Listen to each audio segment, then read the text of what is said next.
setting up the live stream now.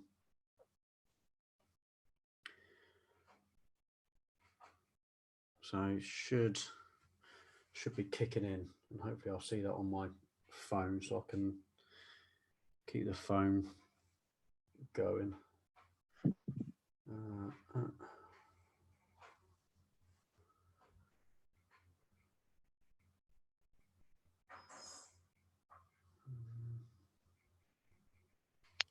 It's just taking a little bit of time, so it should be kicking in. So live stream is there. I'm going to share the link to this on Facebook.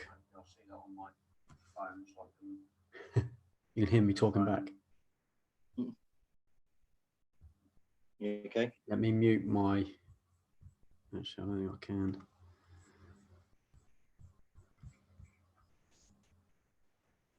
Just I'm watching the. Oh, I can mute the live stream so you don't hear me keep talking back to myself. Okay. Welcome everybody. If you're watching this back, I've got 5 watching already. That's awesome. So thanks for watching the live. But if you're watching this back later on, thanks for joining me. Something different for me. I've never done this before. I'm going to try and watch the live stream on my phone so I can keep an eye on the comments. If you have any comments, please drop them down below. If you've got any questions, that would be awesome. Margaret's here already. Hi, Margaret. You'll see there is a chat box. If you've got any questions, just hit them up in the chat. I've got Jed on with me at the moment. You can see Jed on screen. He's part of my Patreon group, so he's paid up on Patreon. So he gets to come live and ask me questions, all kinds of bits and pieces like that, which is awesome. Great to have you, Jed. Jed's a good lad. Paul's here. Davin's here. Nice to see you guys. There is like a 10 or 15 second lag in the live stream, unfortunately. So if you've got any questions, I'm going to try my absolute damnedest to keep an eye on the chat, but I'll stop every now and again to go back through the chat if it gets a bit much. I'm going to be sharing my screen shortly with my Lightroom and Photoshop edits. Hi, Melanie. I've got pictures from Margaret, Paul, and Melanie to go through today. I'm well, Melanie. Thank you very much for asking. Lockdown. I'm staying indoors. I'm not going out. I know the ease in lockdown seems to be getting people out, but I'm staying in, which is why I'm going to start doing these editing sessions. I might do potentially one every couple of weeks, maybe in every week. I don't know yet, but we shall see. Just going to share this link to this on my Facebook so everybody can jump in and have a look. Yeah, let's just quickly do that. I'm not ignoring everyone. I am really, but not on purpose. Live now. Let's share that link on my Facebook group. So look at my Facebook page, see if anyone there is interested. And we will get going shortly.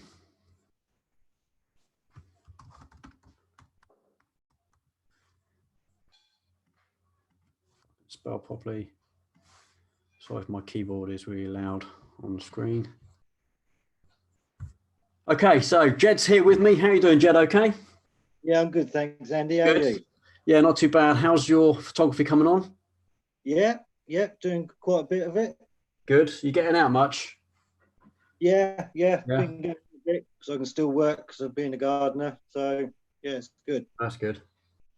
I am staying indoors. Like I said, my missus is pregnant. We're about to drop in about 6 to 8 weeks. So I am being uber careful and staying indoors. Baby's due, Margaret, on the 12th of July, give or take. But there's been a little bit of a development with gestational diabetes. So it looks like we may be induced maybe a week or 2 early, see how baby's doing. We don't quite know what's going to happen just yet. We've got an appointment that's going to tell us next week. Gozzo's in. That is actually my nephew, Ryan Reese, sorry, who has sent me a picture as well. So I've got your picture, Reese. So I'm going to be looking at that in a little while, which is an awesome little flower picture. I like it.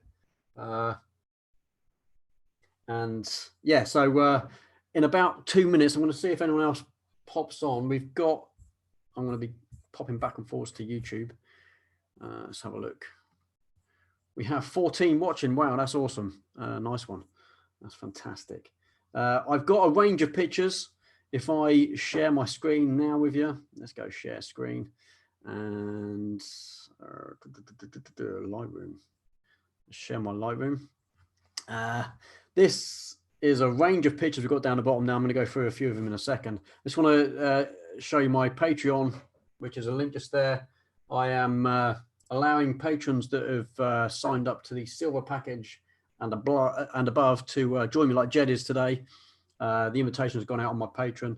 If you want to pop across there and have a look, that would be awesome. If you want to join me live to ask questions live, like hopefully Jed will today, he's going to stop me if he sees anything interesting or has any questions about anything I'm doing today. He's going to stop me. That's his mission. I've asked him to accept that mission, and he has, which is fantastic. Thank you, Jed. But if you'd like to join me live, my Patreon is just there. You can pop across there and have a look if you like. Let me just pop back to the how exciting. Hope Mum is doing well. Yeah. The birth, this is why I'm staying safe, guys. This is why I'm staying indoors, because we don't know yet whether even I'm going to be allowed to. And if things get worse with the whole lockdown thing, I may not even be allowed to be there. So I'm staying in, staying safe, keeping Samantha safe. We've got a 14-year-old upstairs as well who was in lockdown. So it's all a bit stressful to say the least, but I'm definitely not going out anywhere just anytime soon. So let me go through a few of these pictures. I've got a couple of pictures here from, if I put the information up there, Melanie has sent me a couple of pictures. This first one is a JPEG. I did ask Melanie to go back and see if she had any raw files of that. So I've got this one as well. Very dark, but we'll see what we can do with that. Here's one of my pictures from Lulworth. I've got a pretty standard picture of, this is Cam's Hall in Fareham. And I've got a panorama here of, this is Eastney Beach. This is the bleachers down at Eastney. I did a photo walk there 3 months ago, something like that, way before lockdown, I think. Good few weeks before lockdown. I have a picture there from Paul. This is of St. Michael's or the French version, St. Michel, however they say it in French, I don't know.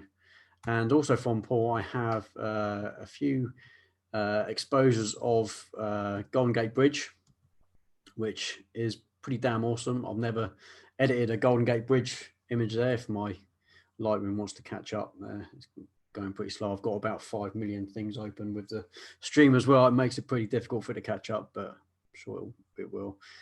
This is my nephew's picture who sent me. I'm gonna have a stab at that later. Looks fairly flat at the moment. This is a JPEG, I believe. Yeah, it is a JPEG. But we'll see what we can do with that. Some nice bokeh there. It's a good picture. I like that. And we have a picture there from, it says Scrubbed Up. This is actually a picture from Margaret. Thank you, Margaret, for sending this one in. I got the JPEG as well, but the JPEG wasn't too good. But I managed to, I think we'll be all right with this one. It'd be okay. And lastly, I've taken a couple of pictures from a few shoots I did with Miss Nancy recently, and this one is actually from quite a fair time ago. I don't remember the actual date of when those were taken, but it was maybe a couple of years ago, one of our first shoots together. I love these images. And lastly, I've got one there with Chelsea I did in a park not too far away, which I've always liked. I wanted to come back to this one and re-edit this because I edited this, must be a good maybe 2.5 years ago now. And I've always wanted to try and have a stab at re-editing this one, see what we can do with that if it catches up. Yeah, my system is working overtime. I've got 5 million apps open at the moment. I've got Steve Atash on there. Hi from the Northeast. Thanks, Steve. Mont Saint Michel. Yes, Paul. Yeah. I'm not very good at my French. My French is as bad as Del Boy's French, I'm afraid. And Chaz, hi Andy, pleased to meet you. I'm looking forward to seeing how you approach the images. Thanks, mate. We're going to have a stab at a few of these. Some of these are mine, like I said. Some have been sent in to me, and I appreciate that. I'll hopefully be doing more of these lockdown editing sessions. So if you've got any images you'd like me to edit, I'm more than happy to have a stab at one or two of them. So you can send me through. I'll leave the link after this video finishes in the description of this YouTube video. You don't have to come back later. But as I say, if you wanted to join me live, you can do. It is possible. Jed's live with me today, and that's because he's one of my patrons and signed up to silver or above, I think. Pretty awesome. Okay, so I think for now, the first one I'm going to start off with is a very basic image. And you'll find with most of the images that I take myself, I actually expose for the sky. Let me move that over there a second. I actually expose for the sky in these images, and you'll find that the foreground is always dark in my images if you see them straight from the camera. I do that for a reason. It's because the lighter parts of the images are easier to pull back if you expose for those rather than exposing for the darker parts of your images, which is often a mistake photographers make. They'll expose for the building, and then the sky just completely disappears. So I just had a noise pop through on my computer, and I don't know why. Well, I guess we'll find out at some point. If my machine dies, I might have to come back to you later. I'm running about five different apps, including live streaming from the same machine, so it potentially makes it a little bit difficult. Puts a bit of pressure on the machine. So with all these images, we're going to go into the develop module at the top of Lightroom, and first starts with the basic stuff. It's always the basic tab here. Everything is pretty much going to be a global kind of adjustment first, and I tend to start with dehaze. Now, dehaze used to be miles down the bottom here somewhere. They put it down the bottom here, and I think in 2018, the 2018 version, they moved it to the top because most people were more interested in dehaze than pretty much any other tab you'd use in Lightroom. So dehaze first is always going to bring the sky back out. You go too far, and sometimes I go too far on purpose because I start seeing things like sensor dust.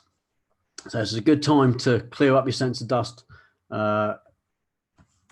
Easily done in Lightroom with something like that. Now my sensor is really dirty because I'm always changing my lenses all the time while I'm outdoors. I'm not going to go through and do every single bit of sensor dust because I don't think we've got enough time in the live stream, to be fair. I think my computer will probably die, but you get the gist. I'd bump the dehaze up quite a fair bit because it's going to show up all those little bits of sensor dust. There's a couple there, and I think that'll be it for now. And then just hit done, and boom, there should be. There's a mad one now. I've got to get rid of that. My OCD will kick in, and that'll just ruin my day. Let me just move that somewhere like that. Done. And the next thing I'm going to do generally is have a look at the exposure.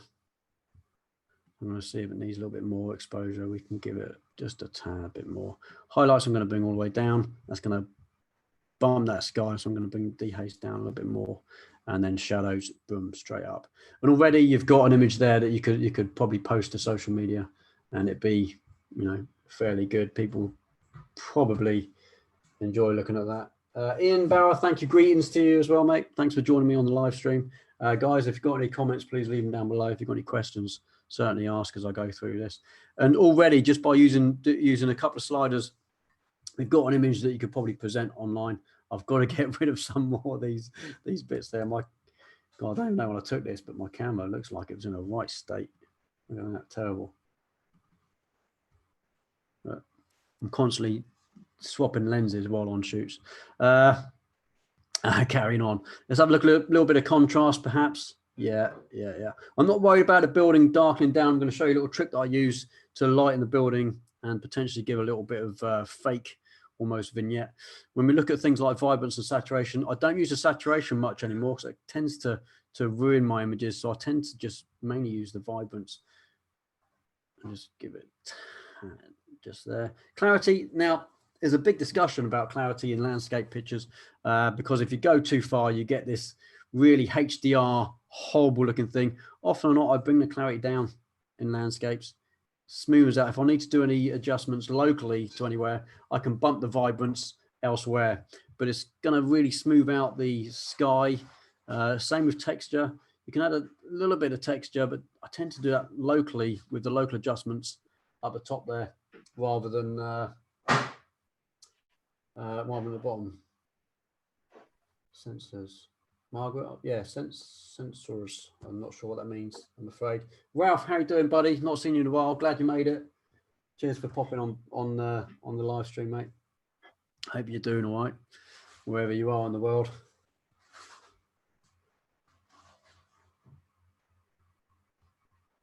Hi, Mike. Sorry if I pause, it's because I'm reading the comments in YouTube. I've got my phone open next to me, and I'm trying to keep on top of everything. Capture One, yeah, Capture One is a good bit of kit. I've not really used it myself, Ralph, but I've heard it's a pretty awesome bit of kit. Now I've done some of my sort of global adjustments. I need to look at the white balance of this picture, because at the moment we've got the building. If you look at that, it looks quite blue, and that's obviously not what the building would have looked like. I'm going to add a little bit of warmth to this, and look what happens to the building. I'm just going to bring it back ever so slightly, maybe gone a bit too far, and the building is now the color it should be. It's because your camera is going to take an evaluative meter of the whole scene and probably take it from the lightest part of your composition, which is going to be your sky. So your white balance is going to be determined by what potentially what your sky is doing at the time. If there's a lot of clouds, it might not be correct, especially if you've got some buildings. These buildings are, this is grey, like a grey fascia. So I need it to look grey in the picture, and that's kind of what I need to do. So a little bit of bump in temperature has just brought the greyness back. The grass still looks green, which is awesome. That's what we need the grass to look like, right? Sorry. Andy, what do you use the dropper for next to there? Say again, what for? The dropper? Yeah. Okay, so the dropper is quite interesting you say that, because if you're on a photo shoot where you might use something like a grey card, you can use the dropper to find the correct white balance. So if I find somewhere in the picture that's supposed to be grey, if I use the dropper, somewhere like a light grey maybe there, on the it's gonna choose what it thinks is going to be the white balance of the picture. So you could use that. It's added a lot of purple in there. I don't really go to magenta like I used to. I used to have a lot of magenta in my pictures. That's interesting to see your methods. Yeah, Davin, yeah, absolutely, mate. And it's about your own personal style. So Davin's put that he spends a lot of time faffing around with the sliders, and it is. But after a little while, when you shoot a particular bits and pieces that you might shoot all the time, like I do a lot of spinning guitar stuff, and depending on the time of day as well, I have actually got some presets that I've made up for certain times of the day. So if I've got like a blue hour shot, I know I can use a certain preset, and it will start my pictures off. I won't use them today because I want to show you how I edit from the beginning. But sometimes if you know you're going to shoot the same sort of buildings, if you like, or the same area at the same time of day, preset can obviously set you off. So if you know what sliders you're going to use, make a preset. And I've done that for different parts of the day. Presets bought can often be a waste of money, because when you buy presets, there tend to be someone's made them for their own images, but I've made my presets to be determined by the time of day, so they'll work on any image I do for that time of day, if that makes sense. Yeah, Mike, best tip so far, and I've got a whole video on this. Exposed for the sky, always exposed for the lightest part of your image. If you're shooting a landscape during the day, it's going to be the sky, so you can retain the detail. I have clipped this image slightly.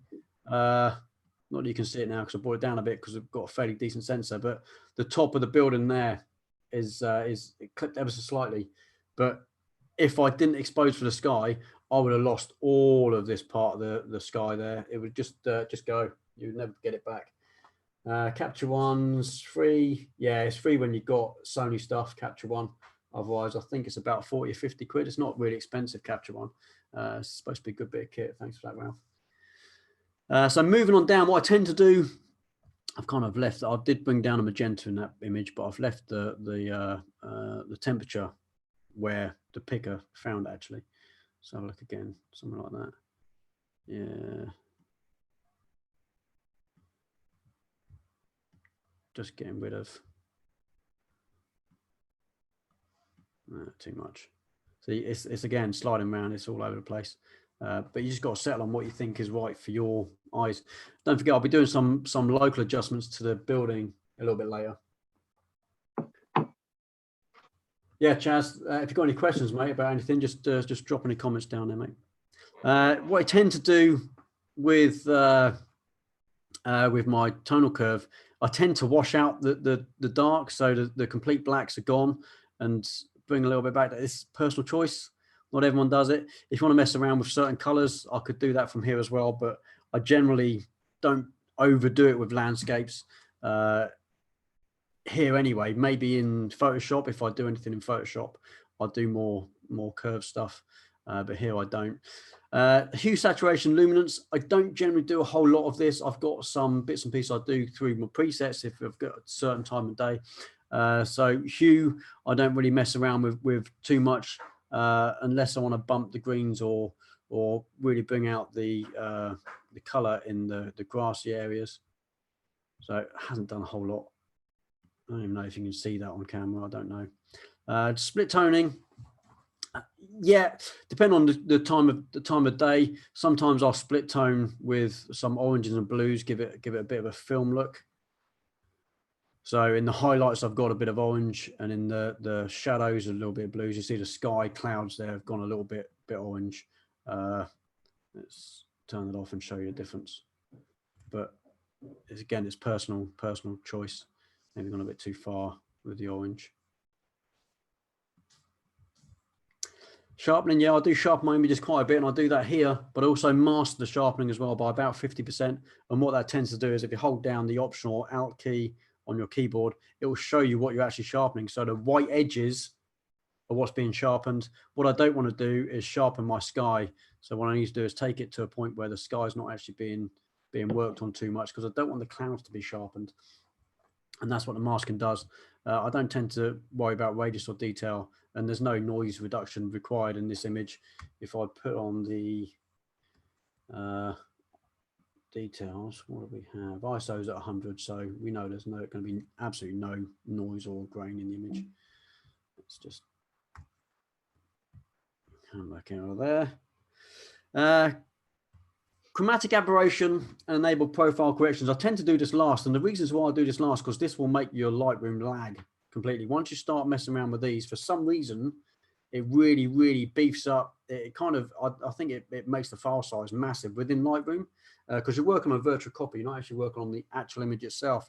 But when you add these and you start working on the image some more, you'll find that your Lightroom will start lagging. So I tend to do that last, but I will add those in a little while. As far as anything else goes, post-crop vignette, I'll do that after a crop. So what I tend to do with my crops, especially for landscapes, 16:9, it's a personal choice. Not everyone likes a crop, but I'll always go something like that. For me, it kind of gives it more of a landscape panoramic look. For some reason, that kind of works for my images. Most of my images are that way. Excuse me. But what I'll do now is I'll come and do some local adjustments. I don't have dehaze on my Lightroom. It's an old copy. Yeah, Lightroom updated, I think, in 2019, I think, added the dehaze. Or 2018, added the dehaze, but it's further down. And then in 2019, I moved it near the top. High dynamic range like these. You sometimes use HDR. I do use HDR. I've got a couple of images down here that HDR that I'm going to work on in a little while that Paul sent me. I also have some other bits of software as well that potentially you could take into, and you know, what's it got? It's not Luminance, it's the other one. I can't think what it's called now, but I've got a bit of software that can do that as well. What I think it is. Have a look. Just reading out some questions. Not so reading all days.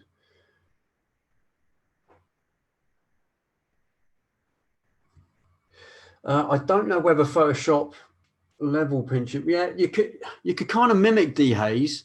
It's almost like using a sort of contrast in a way. Photoshop would do a fairly good job. How do you turn onto black mask while sharpening? I held down.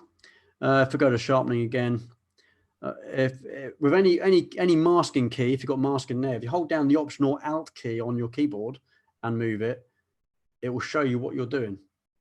Does that make sense? Does that make sense to you, Jed? If you hold down the Alt key, if you're Yeah, on it does, Windows or Option on Mac, you can move that and it will change to like a black and white. It shows you the masking. If you like in Photoshop, you've got the sort of red areas in Photoshop. In Lightroom, it uses black to do that.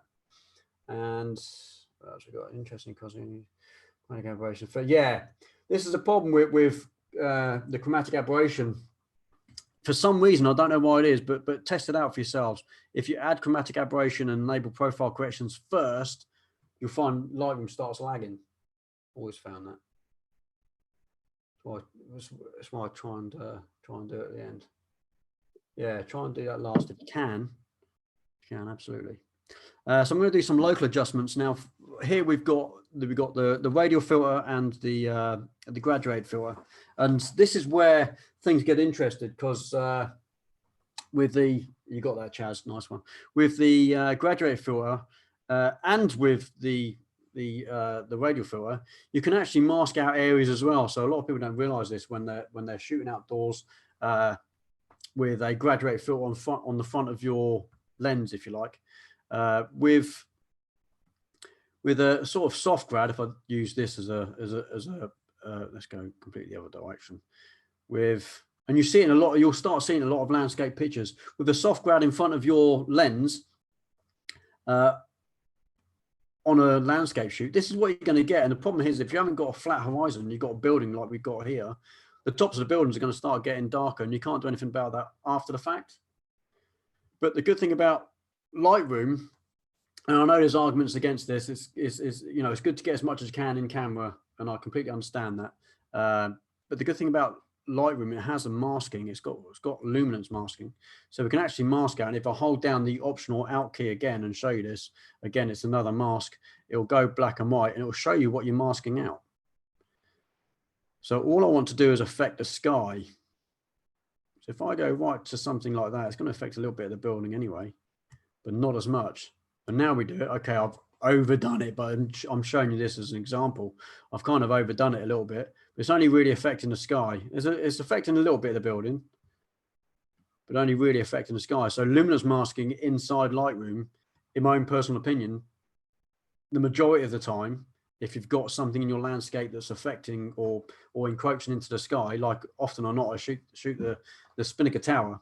If I use the graduate filter in front of the Spinnaker Tower, it's going to affect the Spinnaker Tower in camera.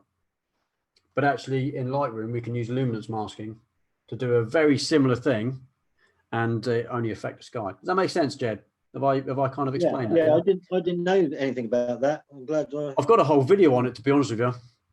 Well, so I can show you the mask as well. If I turn that on, it's going to show you what I'm actually masking.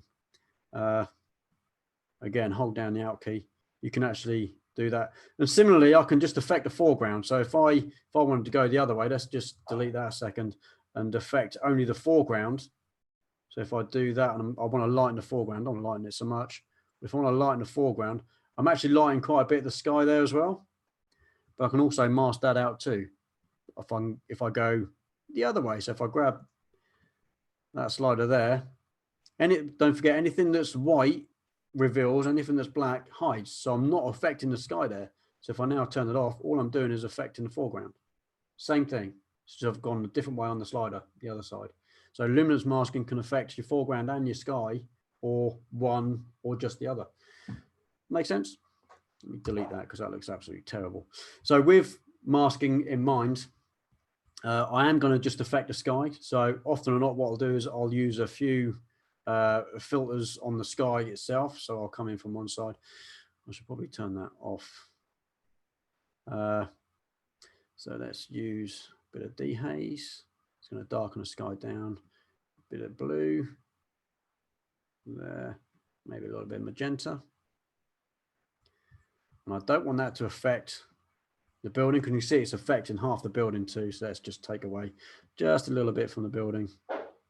Not a huge amount, because don't forget the color and the brightness in the sky would always affect the building anyway, in a sense, but don't want to affect it too much. Let's just bring that up a little bit.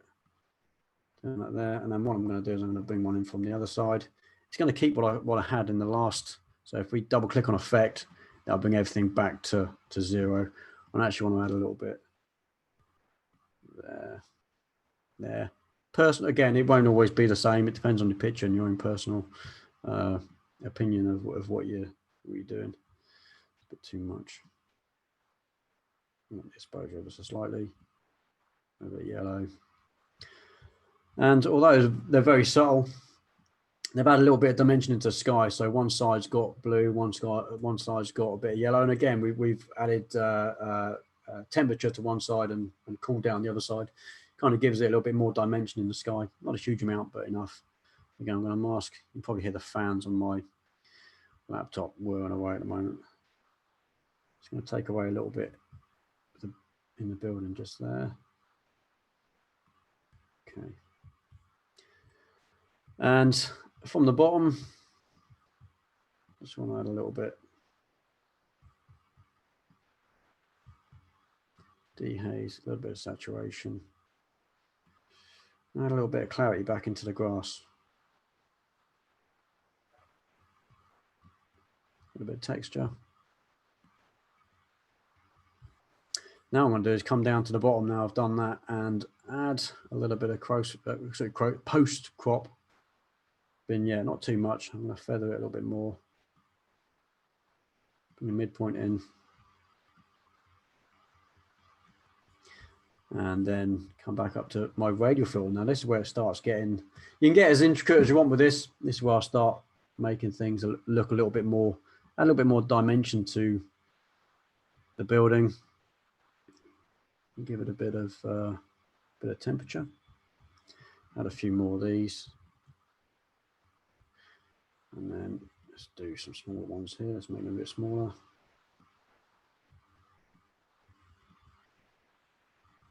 Lighten this one a bit more on this side because it's a bit darker than the other side. Looks like a bit of cheating, but all I've done is add a little bit of color. You can be as intricate as you like. You can make some smaller ones if you want in the windows.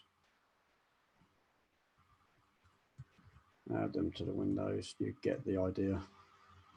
And go through the whole thing, but once done, if I show you the before and after, that's the before image. And that's the after. It's again, it's personal opinion. There's lots you can do to this. I haven't done a huge amount really. I mean, in terms of how long it would take me to do that naturally without stopping every 2 minutes, it'd probably take me 5 minutes to do that.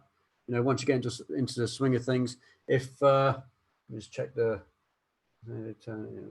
So Andy, there's no need to take ND filters around with you then. Yes and no. Yes and no. I mean, filters can cost a fortune, and I would say to those that don't want to spend a fortune on because graduate filters themselves are really expensive. They're really expensive. If you haven't got any, I would say you don't potentially need to buy them. I haven't used graduated filters for years, absolute years. I've got a company that's trying to send me some. I keep saying, no, don't really need them. So if you look back through all of my images going back maybe 2 or 3 years, I've not used grads since the early days. Let me check the messages. That's what we usually do for Chromatic Aberration first. Yeah, so I'll go back down there now. And you've got to imagine when you add profile correction, it hasn't found my lens because I think it was my 14mm Samyang. Let's use that. It will take off some of the post-crop vignette potentially. Yeah, there you go. Look, so we can add that back in. Not too worried about that. And it's done something really weird with my perspective. So I'm going to just turn that off for a minute. Not worried about that. We'll leave chromatic aberration in there. So yeah, it's just one of those things. I understand now. There's made a kit. Thanks, David. No use of grads either. Only NDs for slow moving forward. Yeah, so ND filters that I do use, like you say, Melanie, for doing long exposure stuff. That doesn't include graduated filters. I haven't used those for quite some time. So again, the before and after, it's not showing up there because it's just been a pig. There's the before and there's the after. Donk, I'm cool with adjusting color brightness, etc. But I agree with superimposing because it's not taking a picture. But yeah, it's all subjective, mate. it's one of those things where I'm going to do stuff that people generally don't always like. It's one of those things. I'm happy to remove skies and put new skies in. I'll go to whatever degree I think, you know, I want my pictures to go to. Other people will try and get everything directly in camera. That's fine. Got absolutely no issue with that whatsoever. It just is personal preference. It's all subjective. And you're right, it is making a picture, but it's the picture that I wanted to make. So, you know, I'm happy to have that argument with most people. I haven't seen a picture that's in a magazine in 20 years that hasn't been worked on in some degree. You got the newer ND 1000, never used grads, good stuff, Davin. Yeah, get out and use that because newer are pretty good with their grads and stuff. I've got some newer kit. I haven't got any grads from newer, but I've got some Haida and some Hoya grads somewhere in my bag. Say again? Nisi, yeah, that's good. Yeah, that's good. It's not a picture. It's a collage, in your opinion. I don't think it's a collage. A collage is where you put lots of pictures together in like a thing. But I completely agree with you, mate. It's subjective. If that's how you feel, that's perfect. Got no problem with that whatsoever. This is just how I do things myself. So I hope you enjoy. Yeah, go on. Before you go any further, could you click on the black and white up the top there to see what it looks like in black and white, please? Yeah, we can do that. I generally would do a lot more if I was going to turn this to black and white. I probably wouldn't keep this the way it is right now. I'd do a lot more to the sky and probably potentially a little bit more to the thing. But that's going to take a long time. It's not going to be part of this today. But maybe something I'll look at next time. I'll look at how I'd use black and white. And to be fair, when I'm doing black and white edits like this, I'd probably take them to Photoshop. It'd probably be a Photoshop thing I'd use, to be fair. And I'd use the camera raw in Photoshop. Let's just see what we're getting. Okay. So I've got a picture. Let's have a look. Someone mentioned HDR earlier on. So I've got these pictures from Paul, who sent these in.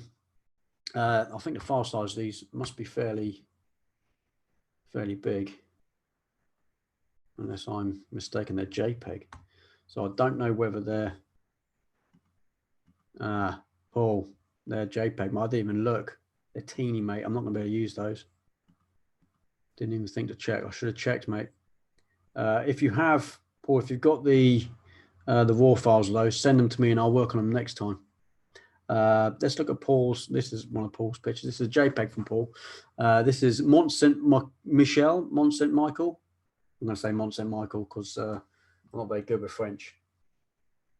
So I have been here. I've got a couple of pictures of this place myself. Amazing place. If you've been to St Michael's Mount in Cornwall, you're going to want to go here next because this place is absolutely amazing. And in my own personal opinion, kind of trumps. Yeah, I prefer the color one. Okay, man. Yeah, yeah. I wouldn't have left it black and white like that. To be fair. Yeah, Paul. Yeah. Sorry, mate. I've got these JPEGs, mate. They're teeny for some reason. I don't know why. Don't matter, mate. Don't worry. Next time we'll get to it. Next time we'll have a stab next time. So what I'm going to be looking at here is the composition is amazing. We've got leading lines. Love that. I really do like that. And to be fair, we're going to straighten the horizon. The horizon's slightly off, and I'll show you how to do that really easily in a second. But there's not a lot going on in the sky, so I'm not too worried about that. But what I'm going to do is I'm going to choose a crop now. So I'm going to crop it straight away. And I'm going to choose 4:3 crop, but I'm going to go like that. And what I'm looking at here is rule of thirds. I've got this leading line. I want to keep it now. I might go square. Let's go square. Let's go 1:1 because it'll look awesome on Instagram. We've got rule of thirds. So we've got the Mont Saint Michael rule of thirds there. We've got the leading line, this rule of thirds here. And I'm going to straighten it. I'm going to keep it like that. I like that. Yeah. So inside there, we've got the angle there. So we can find somewhere on there. Boom. And there's our horizon, nice and straight. Love this, Paul. It's a great shot, mate. Good composition. Love that. Really do like this. Okay, so I'm going to start with my normal global adjustments. Dehaze, add a little bit dehaze. It brings a bit of the sky back out. Contrast, I'm going to add to slight bit more exposure. And highlight's going to bring down ever so slightly. But it's the shadows I want to bring up. Look how that pops the grass area in front there, and the texture in here. I'm gonna use texture later on, but on this area only, because I want all this texture. Although it's kind of out of focus down here, it will bring out this nice texture. So I'm not going to use it globally. I'm actually going to bring the clarity down ever so slightly, and vibrance bump up. Again, I'm just going to bring up the complete darks or the blacks in the image, and a little slight S curve there. It's kind of a personal thing. The greens I'm going to actually saturate. I want to bring out all this color, all the green in the island, and the yellows, slight bit of the blues. So the yellows I'm going to turn a bit greener. You can see them just move it slightly greener there. So all the yellows are slightly greener. And if I show you the before and after from the hue, only slight difference, but it's just slightly greener in that area there. I'm not going to do anything there. Sharpening, I'm going to add. I'm not sure. Let's see how sharp we can get this without it giving us too much noise. I mean, there's no noise in it anyway. What we shot at, didn't say. But let's see what we can do there. We're going to mask the sky out. So if we hold down the outer option again, we can mask all the sky out there. And all we're doing there is affecting the edges. You can see where the white lines are. Do that again. Let's zoom back out so you can see the whole picture. A tad bit of noise. Yeah, ever so slightly on there. Feather the amount of post-crop vignette. Okay. I bet these people are happy. They look happy. I would be if I was down there. Let's have a look. Hi, Graham. How you doing, mate? Good to see you, buddy. How did I straighten Margaret? Okay, so Margaret, inside the crop up the top, they've got what's called angle. You can do it anyway. You can do it yourself. You can angle however you like by moving the screen around, just holding down there. If you use the angle there, you can actually find a bit of the horizon and go one side to the other, and boom, you'll get your horizon straight. Sometimes when you're out and about, you might think you're level, but depending on how you're set up, I suppose.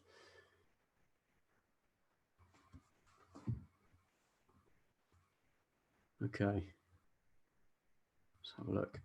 Okay, so back to it. Let's go to some of our local adjustments. I'm actually going to use grad filter this side. I don't want to affect the sky in this, obviously, because it's going to affect the sky. So I'm going to use the masking again and have it set. So I'm only going to affect the foreground.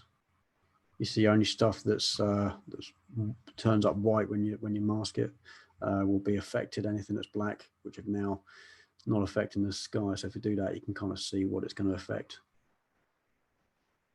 So what I'm going to do is a bit of dehaze, bit of clarity,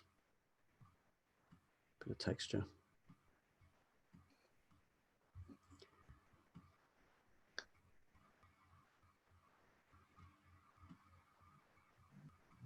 Just add a little bit of temperature there, just so it matches up with the green and the yellows in the foreground, just over there. And now I'm going to do a new one just there. Let's turn all of the effects off. I'm actually going to bring the exposure down ever so slightly. Bring up the shadows just a touch. And again, I'm going to add a little bit of texture this time, just to the bottom there. You see it just pop down the bottom there. If I turn that off, see it just gives that a little bit of some extra. Hear the fans in my in my laptop kicking in my Mac. Let's have a look at the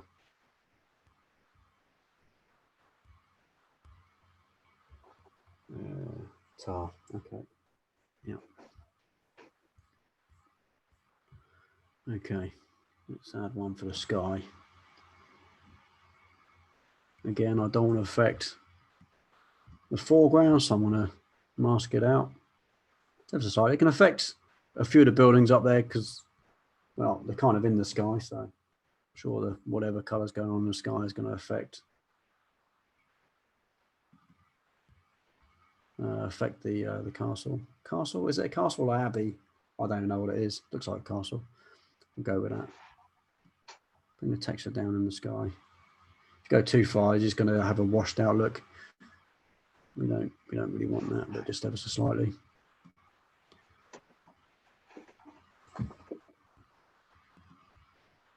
No, like that. It's just about playing around with the thing. Let's have a look at the before and after so far. Pops a little bit. Let's have a look at the radial filter.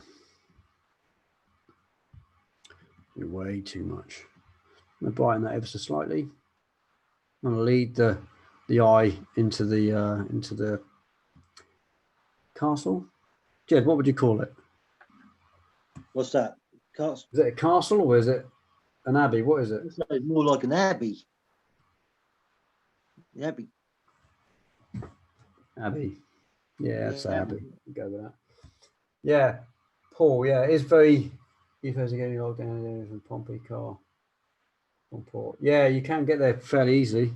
I went there for a morning shoot when I went there, so the car parks were actually closed when I got there middle of summer, so I had to get there for like 4 o'clock in the morning. It's a long walk if you're not parking in the car park. I parked on the road like miles away, and it's about a 3 to 4 mile walk through the car park, up the lanes, and it was a bit of a nightmare. But yeah, if you park in a car park, you can get fairly close. Or I don't know whether you can drive over to it. Monastery, we'll go with that, Paul. Yeah, monastery.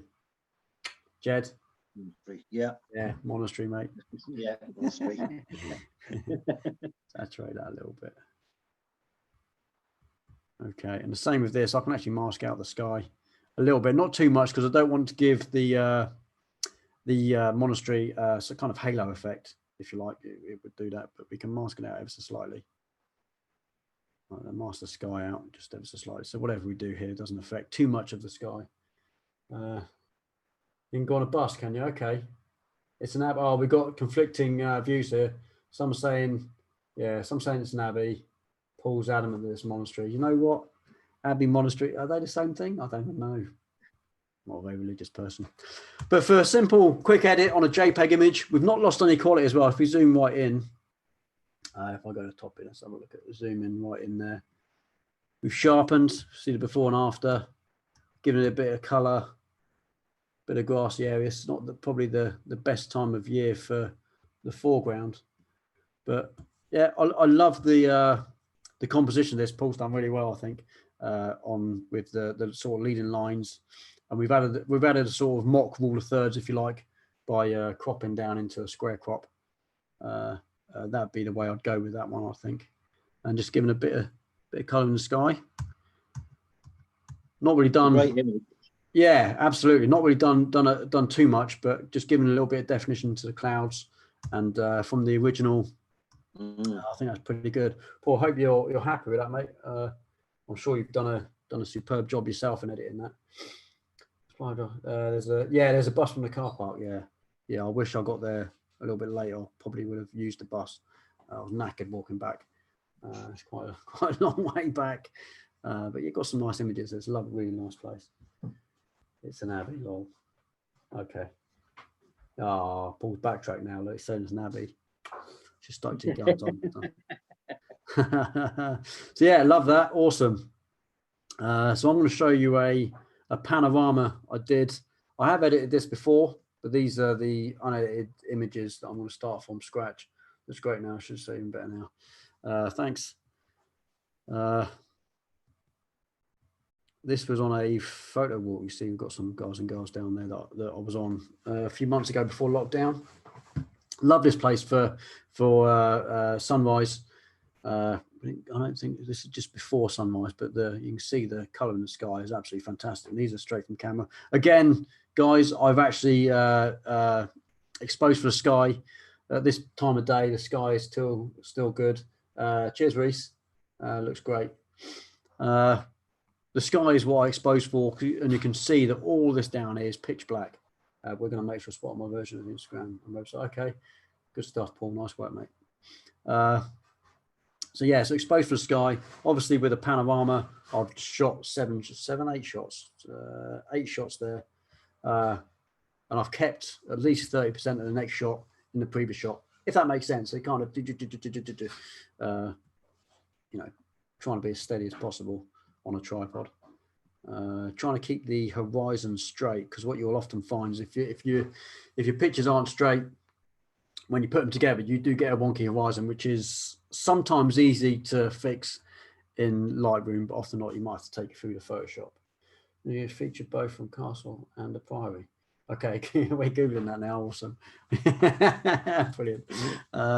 So what I tend to do with a panorama is actually edit after I've stitched them together. But there's one thing you do need to do first, and it is the thing I told you not to do before anything else, and that is do your enable profile correction first. And the reasons why is because it will straighten up your image for a start, and it will determine what your image should have looked at like potentially, but also take away some of the vignette that you get in your lens. And Lightroom does a very good job of that. You can remove chromatic aberration, but with an image like this, it won't matter too much because I've not got too many really light areas compared to really dark areas. It's kind of a flatter image, if you like. If it was midday, maybe we'd use that, but we don't need to use it in this case. So I can choose all 8 of those and just sync that across. Check all for now. The only thing I've changed is the enable profile correction, and it's the only thing I do before I then take these into photo merge and then panorama. And it's going to take a bit of time because these are fairly big images, and we'll go through what these different bits and pieces do in a second. Let's have a look at the chat while I was doing that. Yeah, no more chat. So it's done a fairly good job there. You can see the horizon's quite straight. We've got different projections now. This is determined by how Lightroom has placed the images into what is, in this case, a spherical object or cylindrical object. If we look at that, it's building a preview now. My throat's about to go. I need to get a drink. Probably won't work with perspective. It'll probably say this doesn't work. Oh no, it did. So perspective has done a god awful job of keeping it there. I wouldn't keep that. I'd probably go for spherical in this case. And there's a few things you can do here with landscape images, because we've not got too much to worry about in terms of the edges. You see they're white there. We could auto crop if we wanted to, so that would let Lightroom crop it to where it thinks it needs to go to crop out all these white areas. We can fill the edges. It does what Photoshop would kind of do with what's the content aware fill. It will do something similar with content aware, so it'll fill those up. Give it a couple of minutes,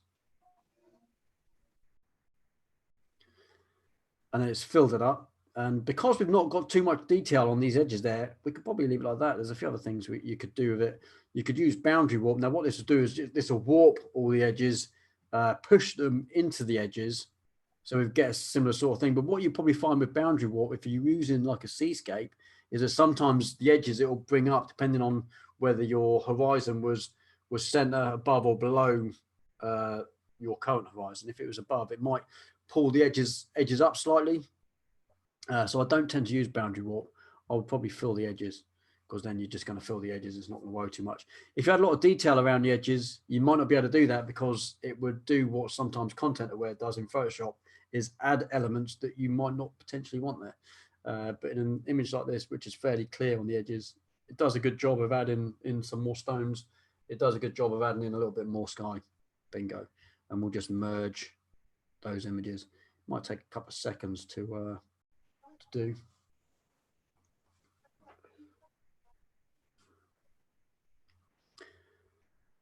Give it a second. It's working. It's working. Working hard.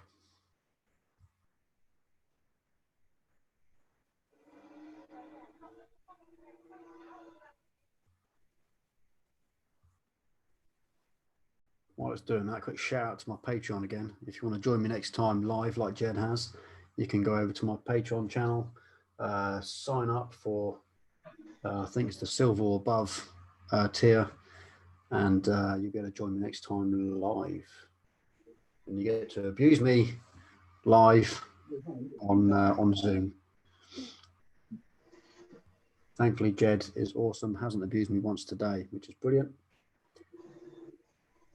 And that should pop up there. There she is. So there is the stitch together. You can see we've got a little bit of curve in the pier, but the horizon itself isn't too bad. That's quite straight. That's because in camera, I actually put the horizon dead center of your level. When you put your level on, and made sure that every image was level as you went around before I took the shot, obviously, because you want to take those shots relatively soon after each other. And Lightroom will do a fairly good job of stitching them together. If you have a tripod that's not level, as well as a camera not level, you will struggle to get a very straight horizon. I don't know if it's massively straight. We can check it with the angle, but I'll put that to there. It looks pretty straight to me. Not bad. I'm also going to crop in ever so slightly. Get rid of those. Sorry, people, whoever you are. I can't remember who you are, but sorry. Let's bring this in ever so slightly. I tend to shoot wider than I need to with panoramas for a very good reason, and that's because usually you're shooting with a wide angle lens. I'm just going to come inside that bit of that pylon there. You shoot with a wide angle lens, so even on a panorama, the ends are still going to be ever so slightly distorted, and I tend to just shoot wider so that those parts that I crop into aren't the bits that are being stretched by the distortion. Hopefully that makes sense, Jed. Mate, Jed, you there? Yeah, I'm here, mate. Yeah, that makes sense. Yeah, Jed. makes sense, Wider yeah. so you can get rid of the yeah, really easy mainly how to merge in panorama. Same with HDR. You just choose the images you want to merge and go to photo merge, and then decide from there whether it's an HDR image or panorama, or a HDR panorama, which is quite good now because Lightroom will do everything for you. Makes it really easy. And this is the image pre-edit, obviously. And now I'm just going to go through and do a quick edit. Or what I'll do actually, let's show you one of my presets. This is obviously a sort of golden hour morning shot. So if I look at a golden hour preset, I've got there with a bit purple, don't like that. Let's have a look at blue hour. On exposure, can't be day. No, I'm going to go blue hour. So blue hour basic, and I'm going to just bring up temperature ever so slightly. And when it kicks in, this is a very large image. Well, yeah, man, I don't know if you've got a really old version, you might not have photo merge. It's literally if you right click, go to photo merge, and then you've got the three options there. If you've got an older version, you may not have that. You may not have it. So let's just bring it up ever so slightly. Now it's already done in the photo merge part. You can have it choose to sorry, to auto edit. When it does that, it adds a few bits and pieces that it wants to edit. So we're just going to bring up, bring the blacks back a little bit. So slightly, exposure slightly up, and contrast, and dehaze. Excuse me, I've got a bit of a sore throat. I'm going to get a drink in a second. It's added vibrance and a little bit of saturation. I'm going to bring saturation back down. The vibrance ever so slightly. There's enough there's enough color in this image to be bright already. My voice is going. Let me get this one done.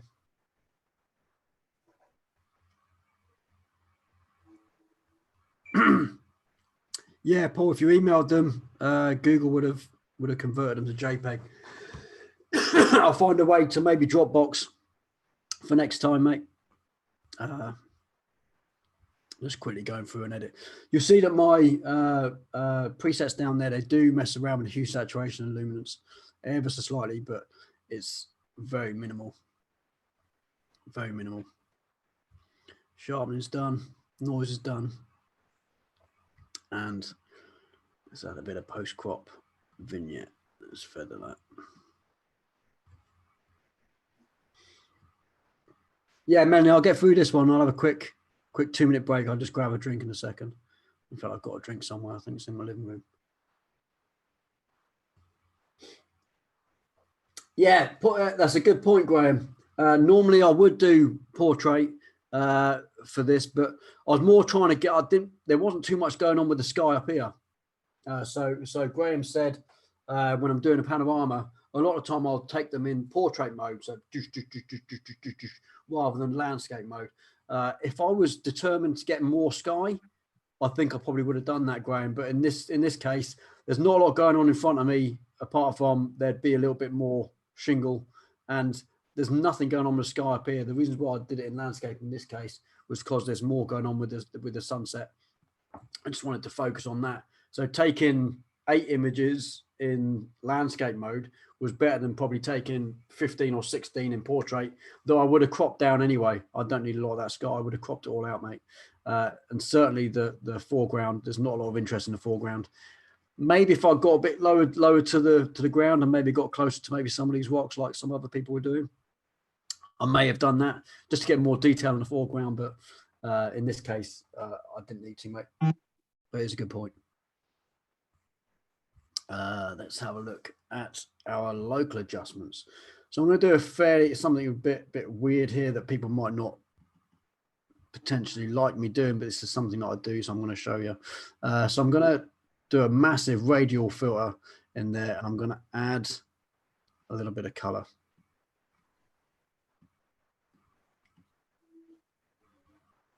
Maybe not so much exposure, but I want to bring out some more. So I'll show you what it's done. Not a massive amount of difference, but I want to maybe a bit more magenta in there. Make a little bit more orange. It's going to add a little bit more flare to that sky. Flare it up a little bit.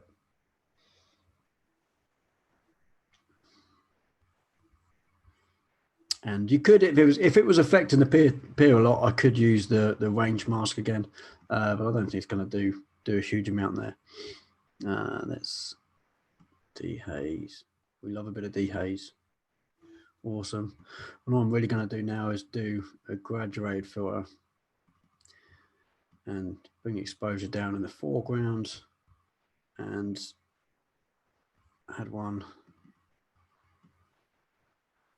for the sky from one side, bring exposure down ever so slightly, and one from the other side. I'm going to go the other way. Bit of dimension in the sky, a little bit of magenta that side, and the before and after. Not too bad. I've got detail back underneath the pier, which is what we're after. So if you look at a pier close in, got some detail back there, and sky looks pretty awesome. And again, there's not a whole lot more I'll do to that. I may put a radial filter around maybe a few more areas if you want to add a little bit more dimension to maybe parts of the sea, if you like. And add a little bit of light there, give that a bit more color. Go in there. Doesn't do a whole lot. If I turn it off, I'll show you. It just adds a little bit of something in the foreground. Gives a little bit more light, if you like, in the sea. It draws the eye back to the center of the picture. Move that around ever so slightly. But pretty much it, really. Not a whole lot more to do there. From an eight picture panorama, you see at the bottom there, into this. Okay, I'm going to take 2 minutes, guys and girls. I'm going to go and get a drink because my throat's hurting. And I'm going to come back and we'll start looking at one or two of the portrait images if you're interested in that. I'll see you in 2 minutes. Don't go anywhere. Won't be a second. Won't be a second, Jed. All right, mate? Okay.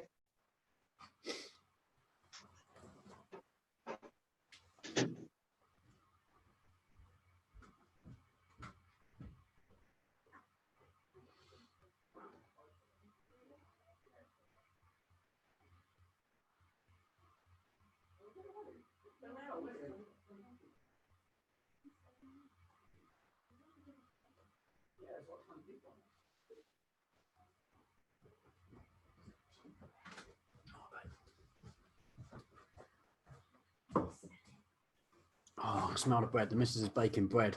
Awesome. Love it.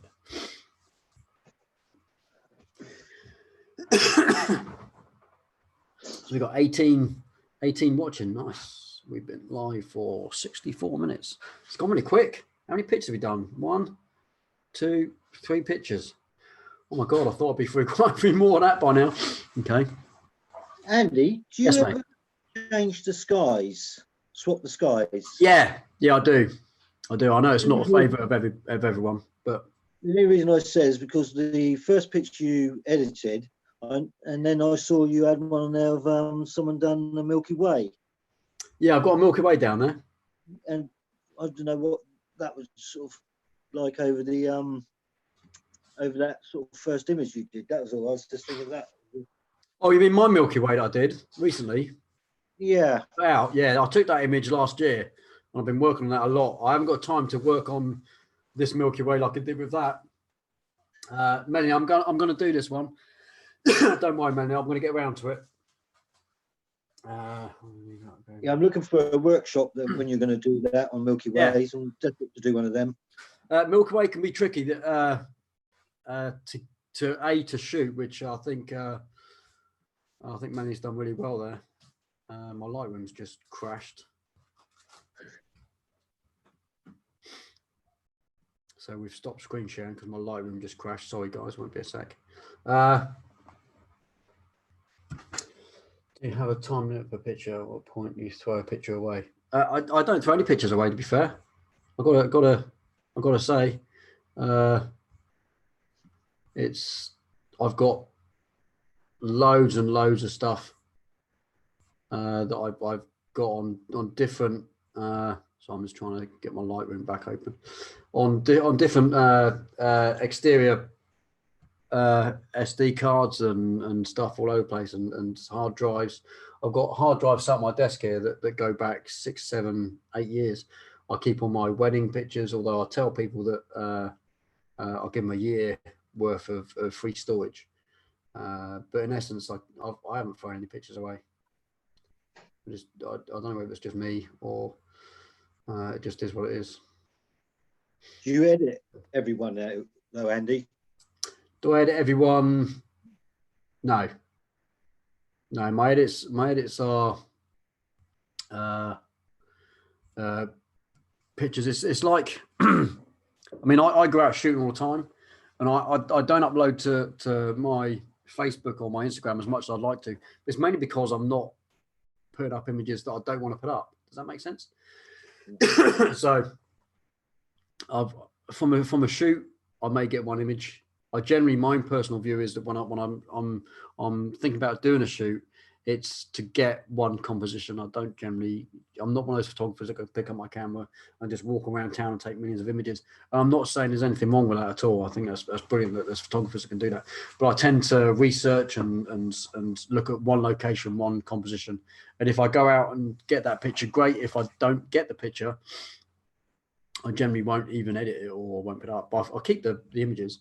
I've got, gigabytes and terabytes of pictures and raw files that I've never even touched, to be fair. Excuse me, but it's just one of those things. It's personal. There's some photographers that will post all their pictures, if you like, on Instagram, and I tend to only post the ones that I like or think that people are going to like, if you know what I mean. So my best work. Does that make sense? Yeah. And it's the same with things like wedding. As you know, Jed, you've been on a few of my weddings. I'll take sometimes 5,000 images at a wedding. The couple will probably end up with, a portion of that somewhere in the region of 600 to 700.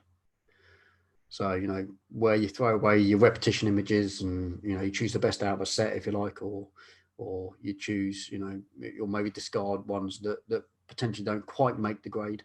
It's the same with landscapes. I'll go out and I might only be shooting one composition, but I might get 10, 15, 20, 100 images of that one composition and not like any of them.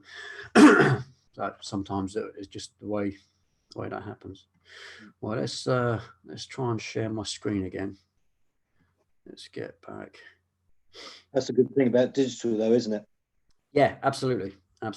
So Melanie, I'm gonna edit this one in a short while, but I'm gonna just edit one of these images. So I've got people waiting to see some edits of my model photography. Let's have a look. That'd be a good one. Yeah.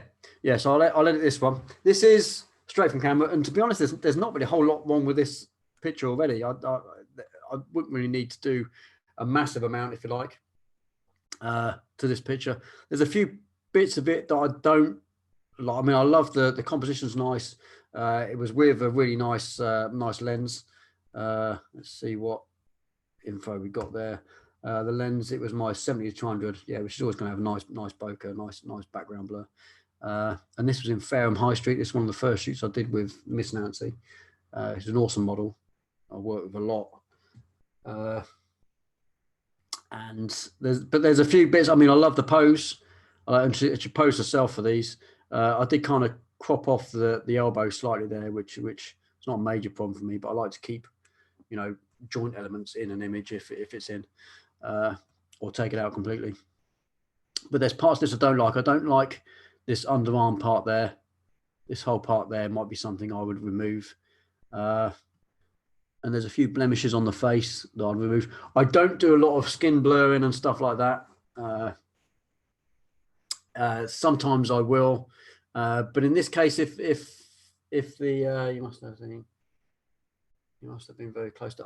No, this wasn't very close at all. I was about probably 10 to 8 foot away with the 20-200 at 129. Yeah, so I'm probably 10 foot away maybe.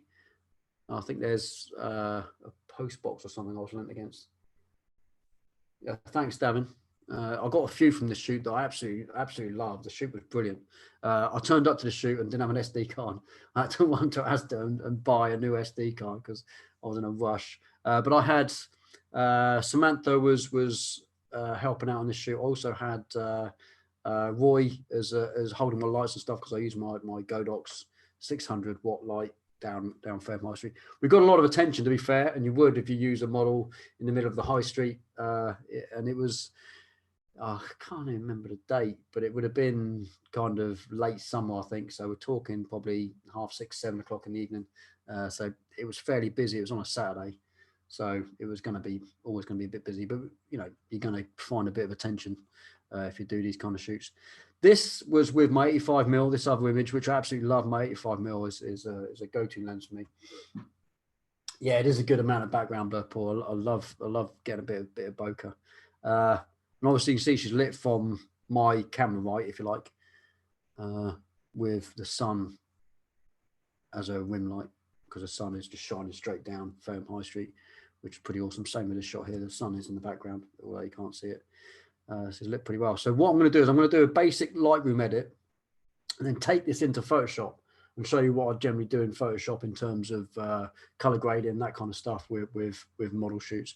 And I will also do some skin stuff in Photoshop. I'm not going to do a massive amount because I don't think it needs it, but there's a few blemishes that I'd like to get rid of, a few blemishes around there that I'd like to get rid of. And I will be getting rid of this line because I won't have that potentially in my final image. It's just something that draws your attention away from the face. If you look at the eyes, I get drawn into this area and I don't want that. So I'm going to show you how to fairly easily, actually, in many ways of doing this kind of stuff, guys and girls, and most photographers and retouchers have their own way of doing it. I tend to keep this really, really simple. I don't overdo it. I don't go massively into all kinds of filters and stuff like that. But I will show you really simply and easily how to get rid of lines like this really easily in Photoshop. So let's do our basic edit. Again, I'm going to use the general all-round sliders first. So a bit of dehaze as my first go-to. Not too much on dehaze. Look what it does to the skin. It just burns the skin right out. We don't want to do that. So touch. Clarity I'm going to bring down ever so slightly. I'm not going to touch texture. Texture was introduced into Lightroom as a portrait tool, and it will do a very good job in a sense. But what you'll find with when you retouch skin, and this is a big rule that you can't break, is you need to get rid of blemishes first. Before you retouch the skin, you need to get rid of these blemishes first, because even if I bring down the texture, the blemishes stand out. You've got all these blemishes here, here, here, here. You've got to get rid of first. And although it looks good, I think it gives a very plastic look in Lightroom. Photoshop will do a good job of this. You can always bring it back later, if you like, after Photoshop, because once you save from Photoshop, you'll come back into Lightroom, and the saved TIFF, or however you want, you can have it saved in different things, but I generally save as a TIFF back into Lightroom, and you can rework your Lightroom edits if you like. Sometimes I do that. So let's carry on through our edits. I'm going to do the same before, and this is what I would do is if I was working just in Photoshop, I'd be in the raw editor in Photoshop doing exactly the same things, as all these things you find in Lightroom are in Photoshop anyway. So if you import an image direct into Photoshop that's a raw image, you'll find you'll be imported into the raw editor first, and then you kind of save it out into Photoshop as a separate file. It's weird. I do it from Lightroom because I use Lightroom because I can categorize and do all my import and exporting stuff in Lightroom. It makes it a hell of a lot easier than working on one image. I can work on potentially a few of these images at a time in Lightroom, in and out of Photoshop, and it makes it a lot easier for me. So in terms of much else, slightly bit of sharpening. Again, I'm masking that sky out again because I only want to affect things like the hair around the eyes, that kind of stuff. I don't want to be affecting all this area around here. You can see the bokeh there. Even the bokeh gets some sharpening, which I don't really want, but I'm not too fussed about. So all the sharpening is being affected in this area, which is what I want. We can enable this stuff now. It's going to do a good job of getting rid of the natural sort of vignette that the lens has, if you like. Makes it a bit better to take into Photoshop. We can add a vignette later if we want to. I'm not going to do post-crop vignette now. In fact, it's probably all I'm going to do. So I'm going to export this into Photoshop. Let's do that. And I'll have to reshare my screen once that opens up in Photoshop. Let's just make sure it's going to open up in Photoshop.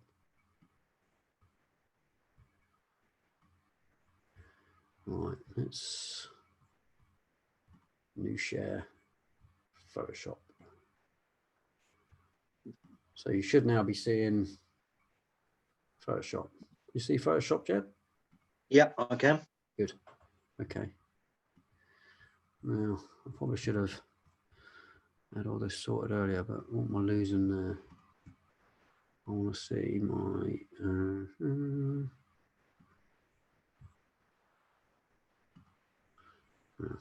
okay. So now we're in Photoshop.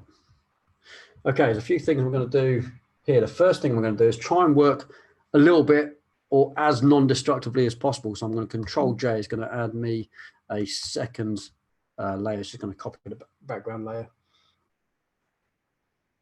And it means that I can turn that off and not worry about it. If I make a mistake, I've got the background layer to fall back on. It's just a thing I do. You don't have to do that. It's just one of the things that I tend to do. And the first thing I'm always going to do is work on the skin. So the facial skin, I'm not worried too much about the rest of the body at the moment. So I'm going to look at things like blemishes. There's a few tools you can use here, guys and girls. Make it really simple. Healing brush tool you can use, slightly bigger than the spot itself, and it will take it away. The problem I've got there now is that because it is you see it's kind of flattened a kind of round area, so it's not really what I use. What I tend to use actually is, if I hover over it, the patch tool. Funny enough, now the patch tool will do a really good job because it will take the texture of the area that you want and place it over. It won't change the color. It will just take the texture. So things like that I can do, like that I can do. Now I'm working on a trackpad here, so it's a little bit difficult, but if you've got a mouse, you'll find it a little bit easier. Or if you use a pen and thing. I know, Paul, you bought a Wacom recently. That might work easier for you. Now, you might not be seeing a lot happening, but in a second, I'm going to show you the before and after, and you'll see the difference.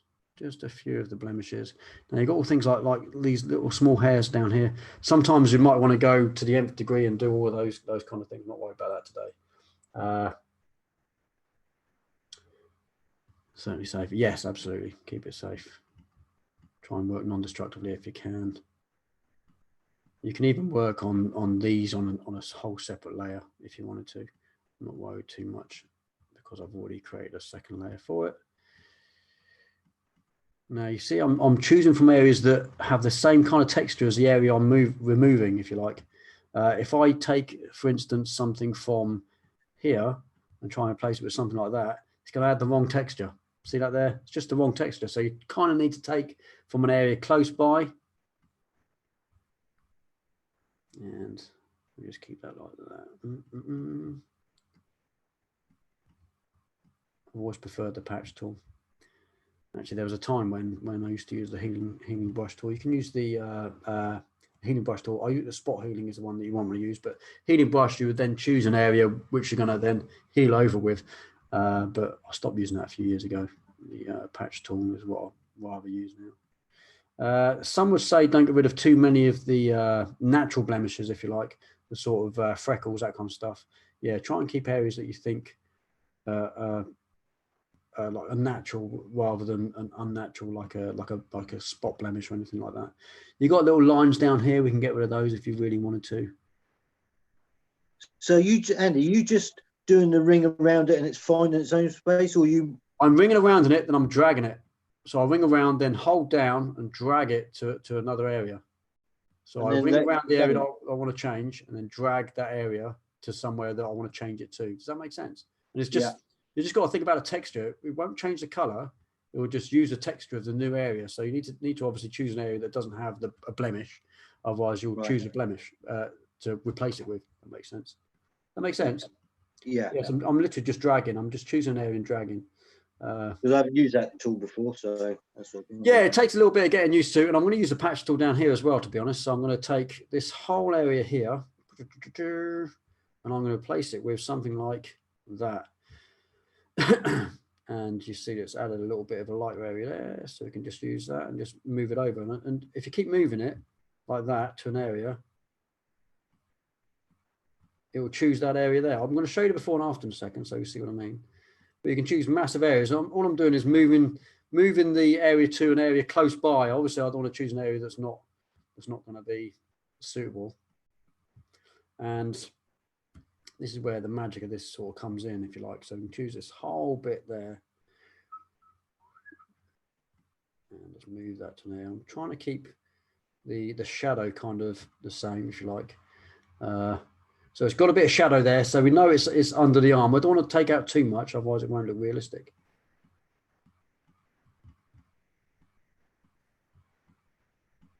But you can obviously go a little bit further. I'm going to just have a little stab at this.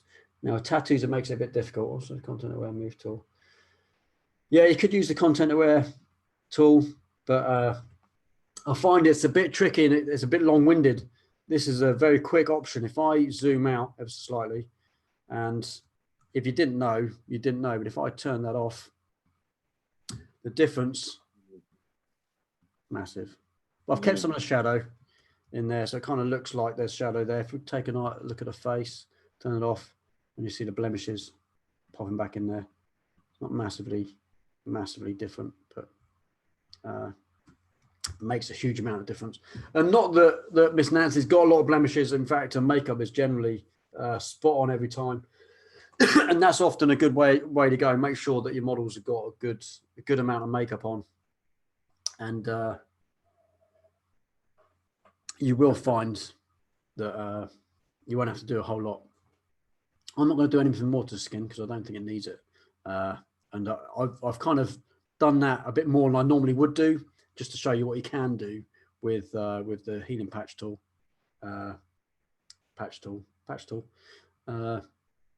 Quite easily and simply, and in a couple of minutes. All you got to remember is to remember where the light's coming from and try and keep a good amount of natural shadow so it doesn't look overly distorted, changed. Does that make sense, Jed?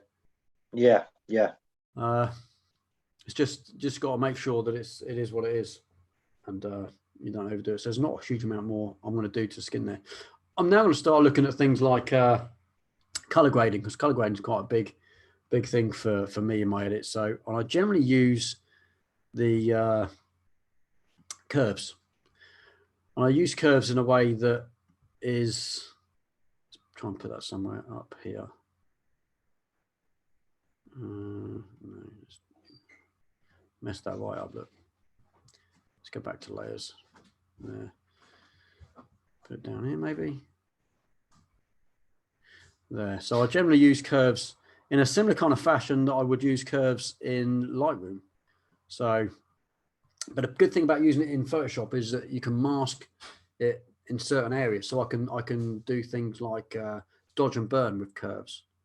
I can add light sources with curves. I can do all kinds of stuff. If you saw a video I did where I used a picture I did of Miss Nancy on one of my wedding workshops, because Miss Nancy and her boyfriend are my bride and groom on a wedding workshop, as you know, Jed, because you've done that workshop.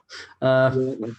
I used one of those pictures and I added a light source, and I also added the light source hitting Miss Nancy's face and all that kind of stuff. I did that all with curves, all with different curve layers. I just find it a lot easier to use, so I can change things like the color and white balance of an image using curves. So I'll do my adjustments here. So the first thing I'm going to look at is, do I need to add any more highlights? Probably not. She's lit pretty well. Do I need to add any more shadows? Potentially, yeah. So I can do a little bit of dodging and burning with curves. So let's first of all add a highlight layer. Now it's going to look silly at first, but with the mask, I'm actually going to invert the mask, so it's actually going to turn it off. So that's turned it off, and I'm going to use a brush, so hit B, and I can then add back in, if I change my color to white, I can then add back in light areas. And obviously that's not what I wanted to do at all, but it's giving you an example of what I can do with this. So let's look at things like the eyes. Now I'm actually going to turn down, let's move that over, my flow and opacity. I'm going to turn right down. Somewhere around there. So when I touch once, it doesn't make a huge deal. So if you look at that now, it's just brightened the eyes ever so slightly. Because my flow and opacity is really low, it takes me longer to make that lightness, if that makes sense. If it was at 100, if each of those were 100, I just boom 100 amount of this added light onto that area, which I don't want to do.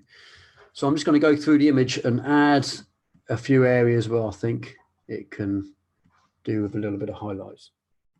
Okay, Paul, take it easy, mate. Hopefully I'll see you next time.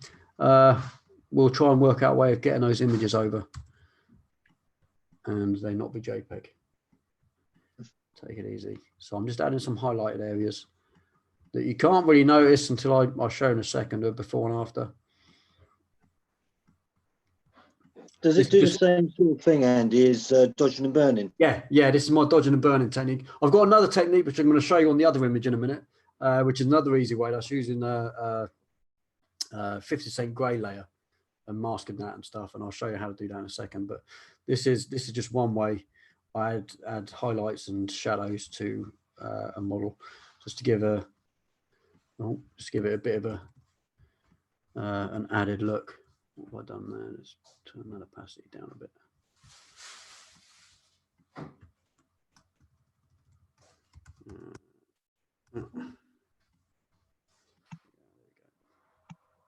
So if I show you that before and after, you see it's just starting to add a little bit of dimension to the skin there. I'm going to do the same. I'm going to add another layer. So another curves layer. And this time I'm going to bring shadows down. And again, I'm going to invert by pressing Command and I, or Control I think it is. No, something I don't know. I don't know what it is on on Windows now. I can't think what it is. What's the, Jed, what's the thing with commands? What have you got down there on your keyboard? Control? Come on, I've got the same as you. Oh, you got a Mac, have you? No, I've got a PC. What's command? Yeah, I've got a command key. I can't think what it is on Windows. Off the top of my head. This is what happens when you go live, people, is you forget everything. So I've now got a layer there that's for the shadows that I've turned. I've inverted the mask again. So now I can work on areas particular to add more shadows. A bit more shadows to the hair again. And you guys, you can go to the nth degree with this. Trust me, I've done it a long time. Control, there you go. Thanks, thanks, Marilyn. And you won't see a whole lot of difference at the moment. When I show you the before and after in a second, you will notice the difference.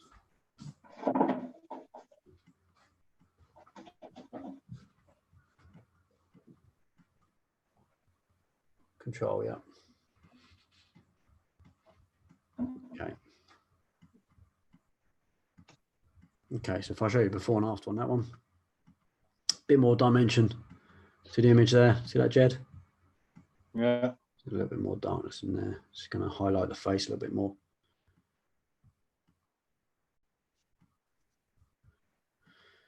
So if I group those two layers together, so I hold that down and Control G, I can turn them both off at the same time, back on. Starting to add dimension there. Now this is using, obviously I've used lights on the photo shoot itself, but adding extra dimension like this is just adding a little bit of extra flair, if you like, to my images, which I tend to do. And you can go to the nth degree with this, guys and girls, and you can sit there for hours doing this kind of stuff. I'm going to turn it off in a moment. I'm actually going to show you how I'll do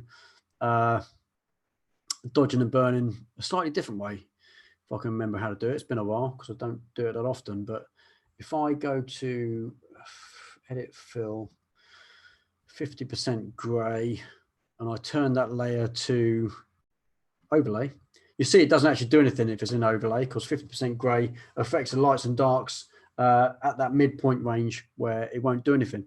But now what I can do is I can use my brush and do exactly the same thing. So as long as my brush is set to, so if I change that to white and I'm using the same opacity and stuff as I did before, I can start affecting those areas. Let's turn it down ever so slightly that I did before. Let's get those eyes. I'm going to do this really quickly for you. You can see it's starting to work a little bit quicker than it did on the last one. But this is how I used to dodge and burn. This is an easy way of dodging and burn. And to change my brush now to black, I can now start working on the areas that I want to make shadow. It's too much, let's turn it down. So you have slightly less control this way, but you get the idea. There's many, many different ways of doing exactly the same thing in Photoshop, and different photographers, different retouchers will tell you that their way or this way is better or that way is better. And if I just turn that one layer off, you see I've added dimension with just one layer this time, and that's just a 50% gray layer. Easy way to dodge and burn that way. I tend not to use that. I tend to use curves now so I can adjust it a little bit more intricately and do a lot more sort of the nitty gritty in the little bits of areas. And I can affect the highlights and shadows separately. You can use different 50% gray layers for the highlights and shadows, but there are two different ways of doing dodging and burning in Photoshop. Both effective, depending on how much detail you want to go into. Subtle differences, subtle, isn't it? But very effective. Yeah. Absolutely. I mean, the thing about this, and I'll say that to anyone who says that it's not real, it's fake. You show me a magazine that doesn't do dodging and burning this way. And to be fair, even in the old film days, you used to be able to dodge and burn with film in the darkroom very intricately. It was a long, drawn out process. Thankfully, Photoshop and things like Lightroom make things a little bit easier nowadays. But you wouldn't find a magazine in the last 50 to 60 years that doesn't do editing in to some degree with things like dodging and burning and stuff like that. You don't find those high-end magazines that don't do that. I'm sorry. I know there's people out there that are very get everything right in camera, and even with the big lights that I take on these shoots, you can't get everything right, and that's one light.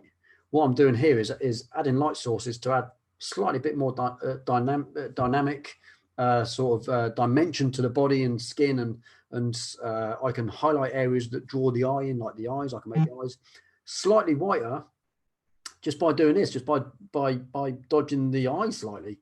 And the before and after, the eyes are much better.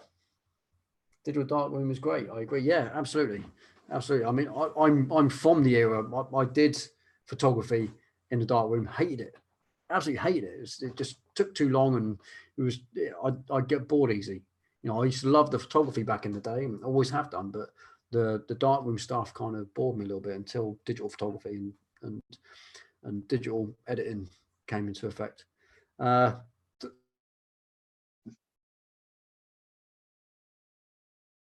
Up.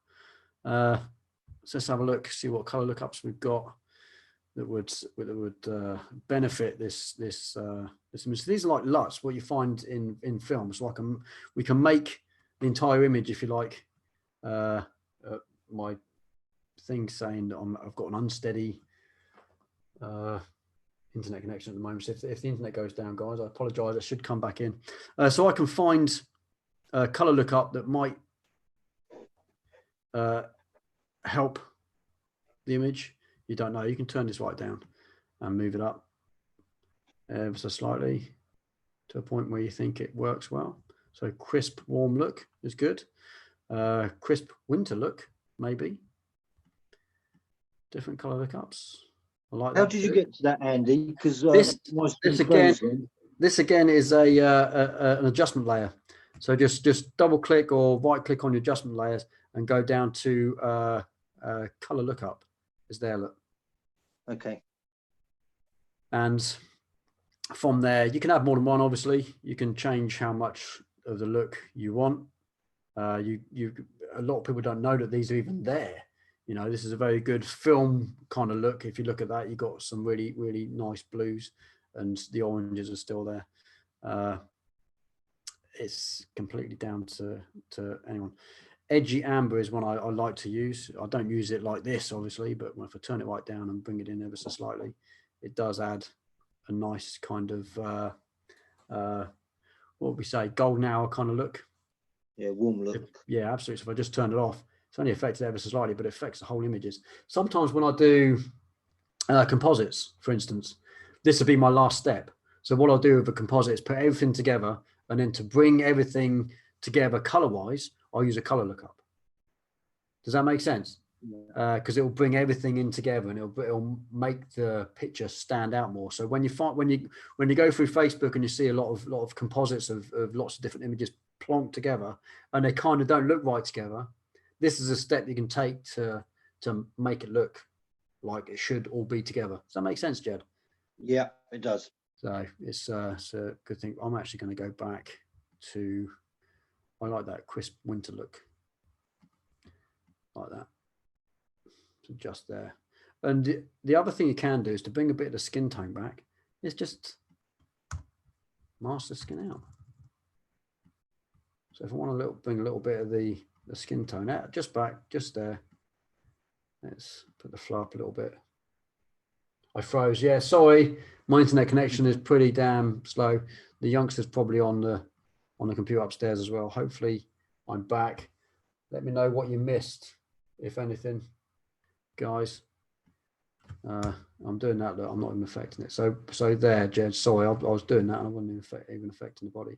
So what I'm effectively doing is just affecting the background, and I'm masking out the body, if you like. That makes sense. Yeah, Davin, it's a big thing that people miss. Color lookup. The color lookup is just a normal adjustment layer. It adds a kind of complete look to an image. And like I say, I mostly use this in my composites.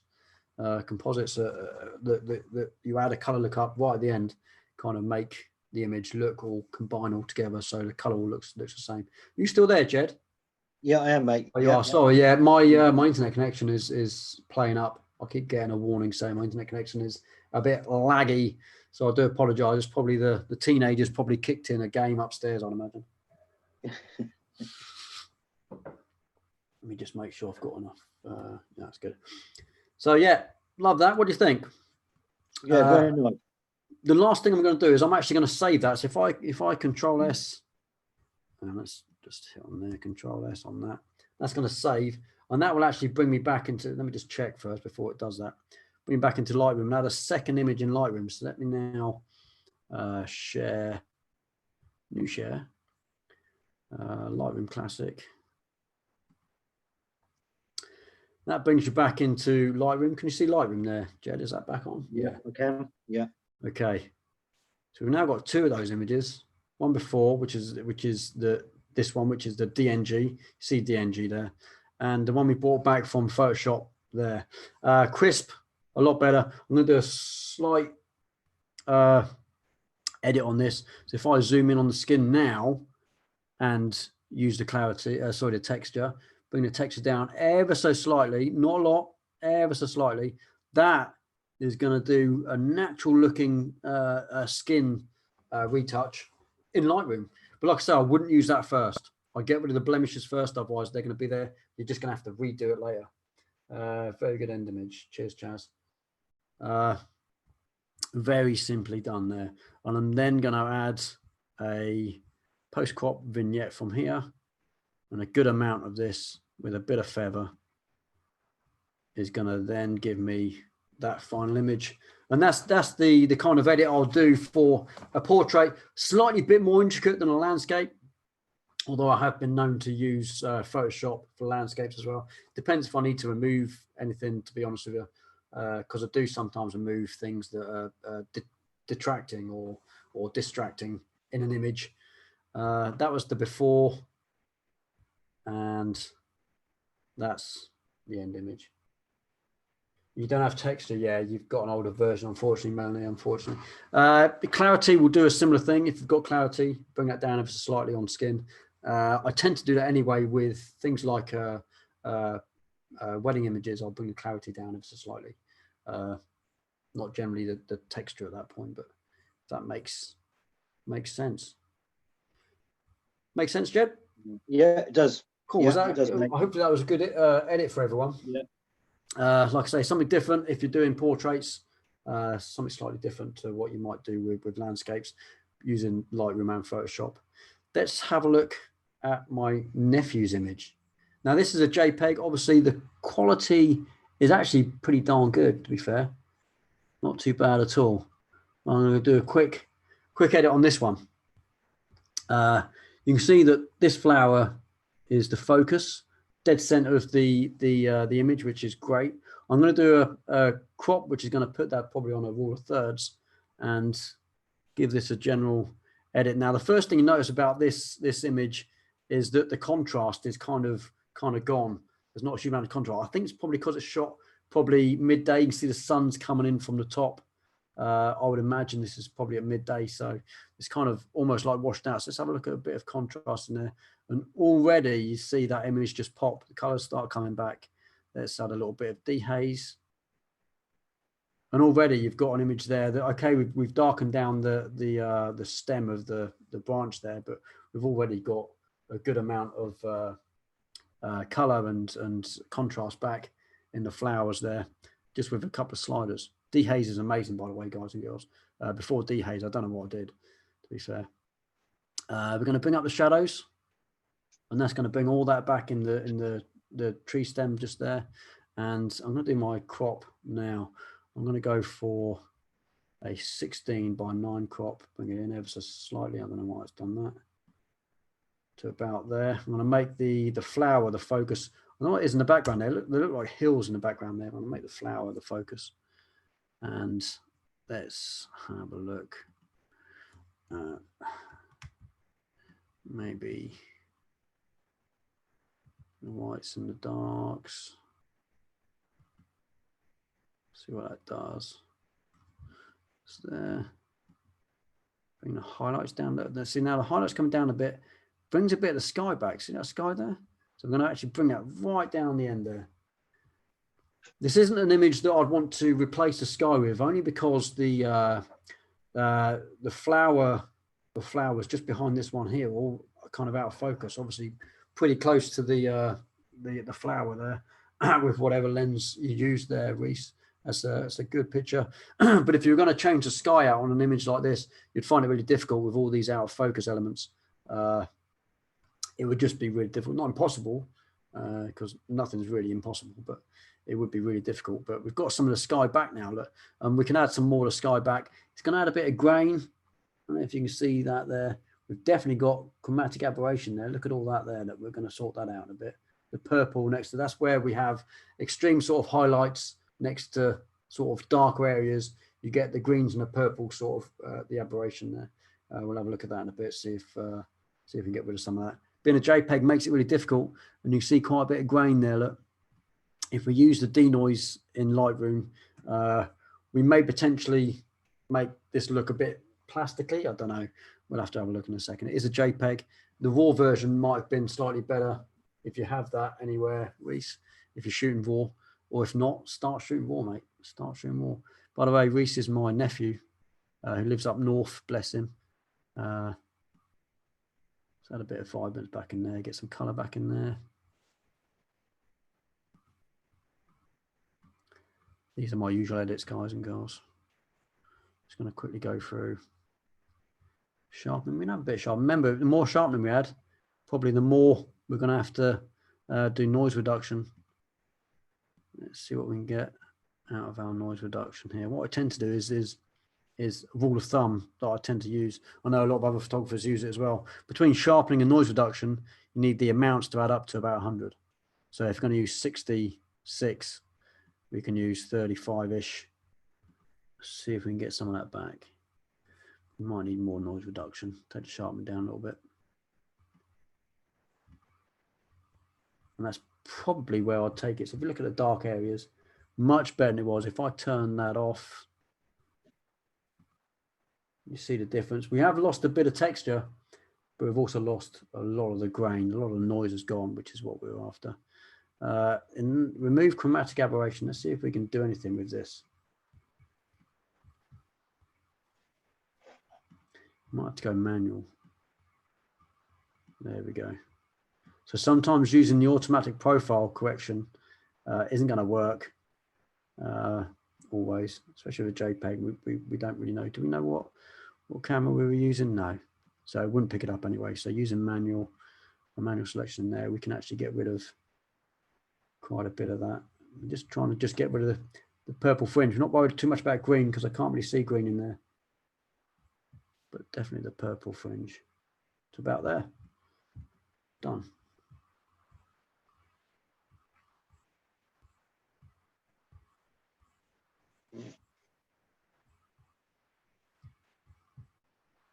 So look at before and after so far. Not too shabby. We've got a line down there. Looks like there's a spider web or something. Let's see if we can't get rid of that in Lightroom. So I'm just using the spot removal tool in Lightroom.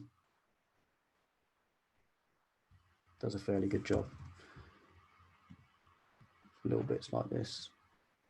Boom, done. Just anything that draws the eye away potentially from your central focus, which is in this case the flower. Nothing wrong with north. No, you're right. Blur doesn't put right. The blur doesn't put right. Okay, fair enough. Fair enough, Steve. We'll blur the north out. No, to be fair, my family's from up north. I lived in Hull for quite a few years. We used to drop it and move to. Nah, not really. Don't need to. You're quickly done in with the manual settings is enough for me. And yeah, not a huge amount more I'll do with that for now. Let's have a look at the local adjustments. See if we can add a bit more sky back without ruining it too much. Let's mask this off. Get the luminance mask in there. That's going to affect the flowers a little bit because the flowers are kind of blending into the background. Let's just see if we can.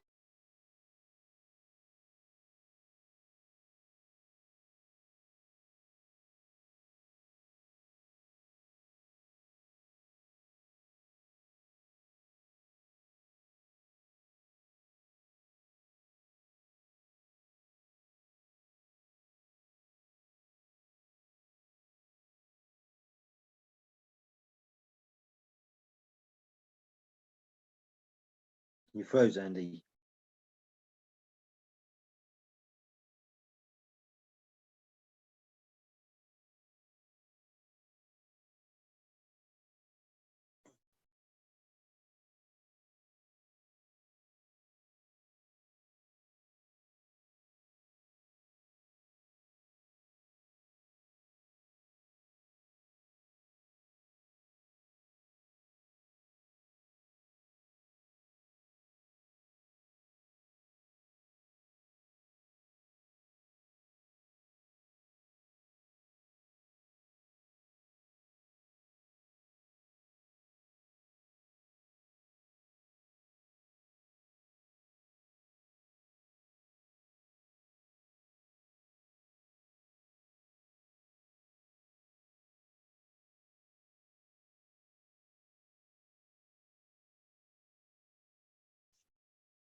Andy is reconnecting, so he's told everyone not to go away.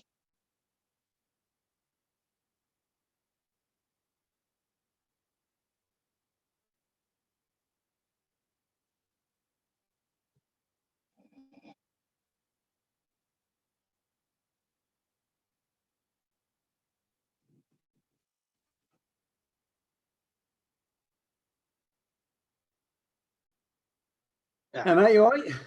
Yeah, back again. Don't know what happened there. Bloody internet.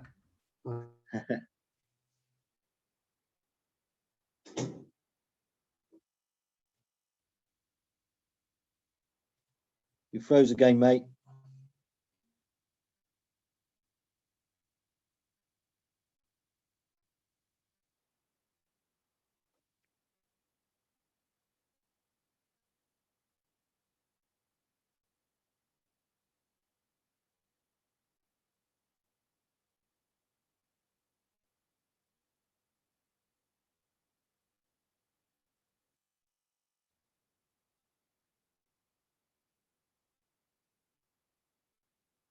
You're still frozen, mate.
Bud, can you hear me? Yeah. It looks like, everybody, I have to apologise. For some reason, my as soon as I reconnect, my internet drops out. So I'm having a few mares with internet. So it looks like I might have to leave it there, unfortunately. It's been a pleasure having everyone on. I'm going to do this again. This won't be the last time I do this. I'll get a more stable connection. I might bridge from my my room into this room for next time. And I really do apologise, those of you on YouTube. I can't even get to YouTube at the moment, unfortunately, because my internet connection has just gone poop. So those of you that are commenting on YouTube, probably as we speak, I'll look back and I'll reply to your comments in a second. I do apologise. Jed, you've been awesome. Thank you very much for joining me, mate. I learned lots, mate.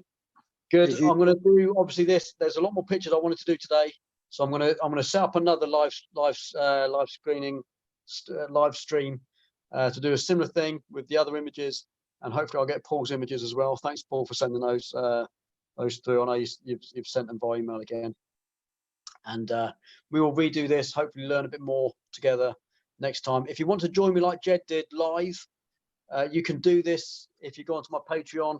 And I'll leave a link in the description after the video has rendered on YouTube to my Patreon account. I think it might be on there already, to be fair. And you can join me as well. Ask questions like Jed did. We can interact, that kind of stuff. And if you've got any images you can send to me, you want me to edit, I can do that also via the link that I'll put in the description as well. So thank you, everyone, for joining. Andy, it is worth doing the Patreon, without a doubt. Thanks, mate. Thanks, mate. There's loads of editing stuff on there I've done already, and I'm trying to do at least one editing video every 2 weeks. Where I say I'm going to do one once a month. At the moment, obviously being in lockdown, I'm going to try and do one every other week. So on the Patreon, you'll see a lot more, the more advanced editing. You see the stuff I did today. I do a lot more like removal of skies, that kind of stuff. Jed, you've seen those, haven't you, Jed? Yeah. Yeah, brilliant. Hopefully, if you might consider doing that, that's awesome. That'll help me out as well. Obviously, it's a subscription-based thing. I'm not trying to sell this to everyone. I'm not saying people have to do that. It'd be awesome to interact with more of you guys and girls, and it's a way that I can do that once you get over there. So thanks for joining me. Sorry again, it ended sooner than I hoped it would, but next time hopefully I'll have these things sorted out. We had a good hour and a half run, I think. And I think it might be more now. What's the time, Jed? I don't know what the time is. What's the time? I don't know. It's 2 hours. Actually, I expected, to be honest, to get through more of those images. But I think teaching and showing someone the editing side of these things takes a little bit longer anyway. But when I do my edits myself, maybe 5-10 minutes at most. But once you get into the swing of things, you can get things like presets, stuff like that. Sorted out, and I don't use presets as an end goal. My presets are the beginning of my editing sequence, if you like. So if I know what time of day I've shot an image, I know what kind of preset I'm potentially going to use. If that makes any sense. And I showed you that. You can look back through that. Yeah, thanks for joining, everyone. It's been awesome. Jed, you've been amazing. Thanks for all your questions and stuff, mate. See you boys and girls soon on another video. If you haven't done so and you're on here and you're watching this, please subscribe to my YouTube channel as well. That'd be awesome. Always helps. I've reached 5,000 subscribers, which is fantastic. Look for Jed online, Jed Thornley. Jed, what's your Insta account? Well, it's Jed Thornley Photography.